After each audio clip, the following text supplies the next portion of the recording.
വയനാട്ടിൽ ജനവാസ മേഖലയിൽ ഇറങ്ങിയ കടുവയ്ക്കായി തെരച്ചിൽ തുടരുകയാണ്. 3 സംഘങ്ങളായി തിരിഞ്ഞു തന്നെയാണ് തെരച്ചിൽ പുരോഗമിക്കുന്നത്.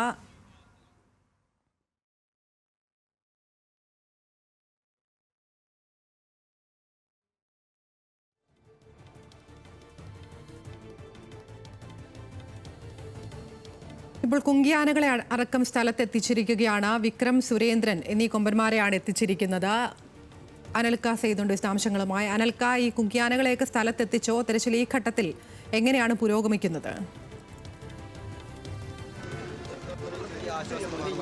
അതിര നമ്മൾ ദൃശ്യങ്ങളിൽ കാണിക്കുന്നത് പോലെ തന്നെ ഈ കടുവയുടെ സാന്നിധ്യം കണ്ടെത്തിയിട്ടുള്ള വയനാട് അമരക്കുനിയിലെ ഈ ഭാഗത്ത് 2 കുങ്കിയാനകളെ ഇറക്കി, വനംവകുപ്പിന്റെ നേതൃത്വത്തിൽ 2 കുങ്കിയാനകളെ ഇറക്കി പരിശോധന കർശനമാക്കുകയാണ്.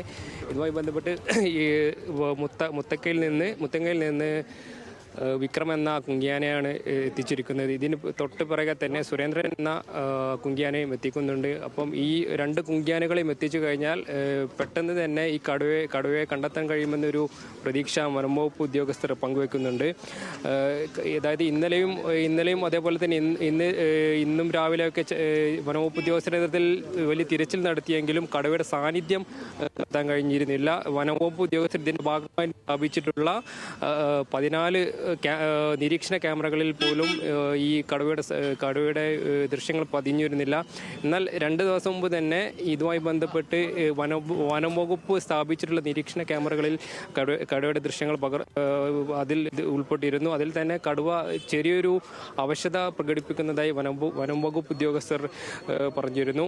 നമുക്ക് ദൃശ്യങ്ങൾ കാണുന്ന പോലെ തന്നെ ഈ മുത്തങ്ങിൽ നിന്ന് വിക്രം എന്ന ആനയാണ് കുങ്കിയാനായി ഇപ്പോൾ ഇറക്കുന്നത്.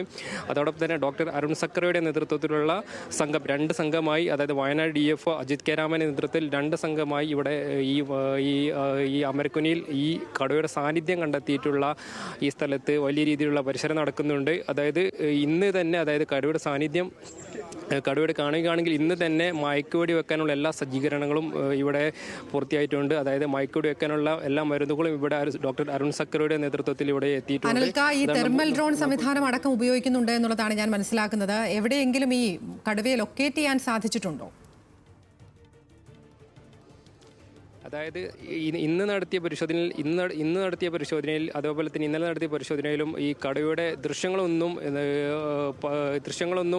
കണ്ടെത്താൻ കഴിഞ്ഞിട്ടില്ല. അതായത് 14 ക്യാമറയിലധികം ഇവിടെ സ്ഥാപിച്ചിട്ടുണ്ട്.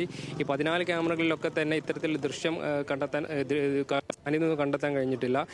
എന്നാൽ ഇന്നലെ ജനങ്ങളുടെ ഭാഗത്ത് നിന്ന് ചെറിയ രീതിയിലുള്ള ഒരു പ്രതിഷേധം ഉയരുന്നു. അതായത് ശരി, എന്തായാലും ഇപ്പോൾ വിക്രം എന്ന കുങ്കിയാനയെ എത്തിച്ചിരിക്കുകയാണെന്നുള്ളതാണ് മനസ്സിലാകുന്നത്. അടുത്ത കുങ്കിയാനയും ഉടൻ തന്നെ എത്തിക്കും. 2 വിഭാഗങ്ങളായി തിരിഞ്ഞുള്ള തെരച്ചിലൊക്കെയാണ് ഈ ഘട്ടത്തിൽ പുരോഗമിക്കുന്നത്. കടുവയെ കണ്ടെത്തിയാൽ ഉടൻ തന്നെ മയക്കുവെടി വയ്ക്കാനാണ് നീക്കം. വിശദാംശങ്ങൾ നൽകുകയായിരുന്നു അനൽക്ക സെയ്ദ്.